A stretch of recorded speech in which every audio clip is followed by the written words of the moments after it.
This plan is going to be different, and I feel that this is the kind of document that ultimately, when I go and sit down to dinner with my mom and dad, and I explain to them what it is I do for a living, I can actually show them this plan and say, this is what we do.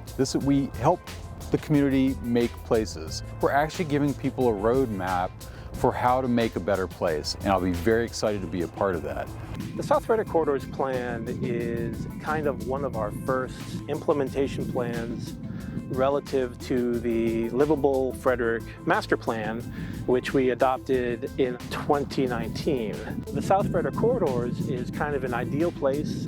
It has a tremendous amount of infrastructure, and yet from an outsider's perspective, you can certainly see that there's potential for a lot more intense development with all of the kind of serendipitous interactions and environmental aesthetics that come from a town or an urban environment.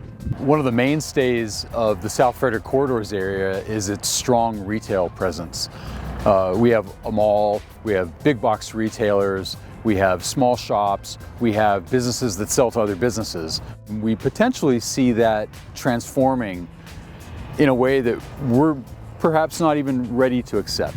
We need to think about what our retail environment is going to look like in 5, 10, 15, and 20 years. We've chosen the Monocacy Mark train station. Why are we here? What is it about this part of the county that has you all so excited? There are a lot of people who, quite frankly, are shocked that there is a train station here behind our big box retail stores because it is hidden. As we stand here in 2021, we're at a point in terms of our transportation future that allows us to go in many different directions. This particular area gives us a lot to start with. We have a connection between major interstate highways happening within the corridor. We have several state arterial roadways. With the Monocacy station, we have additional gems in the area in terms of locations or resources that people may not recognize. You want me to jump in? Yeah, jump in. Yeah. Monocacy station.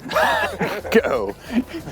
Well, one of the main ideas that came out of the Livable Frederick Master Plan was multimodal accessibility, and how that has many advantages in terms of more intense development that provides residential, commercial, supportive uses for transit, and really kind of creating an environment around the station that is more like a town, more walkable, and that changes the structure of transportation completely.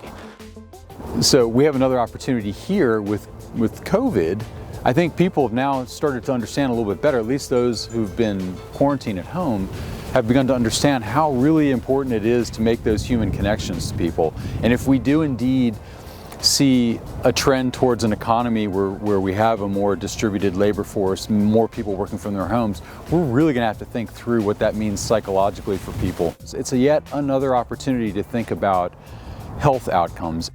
The Charrette process, despite having a fancy French name, is just simply a way to get people together to talk about what it is that they would like to see and what it is that they want and what it is that they need. The Charrette offers us an opportunity to find mutual agreement, and that's such an important part of our planning effort, because what that means is that when we're done with the plan, there are people who were part of this process who will help us get it over the finish line, because the plan itself is just the beginning. And I see the Charrette as kind of a way of tapping into a lot of that to help us produce a plan that's feasible but also visionary, not just in the short term, but in the midterm and in the longer term.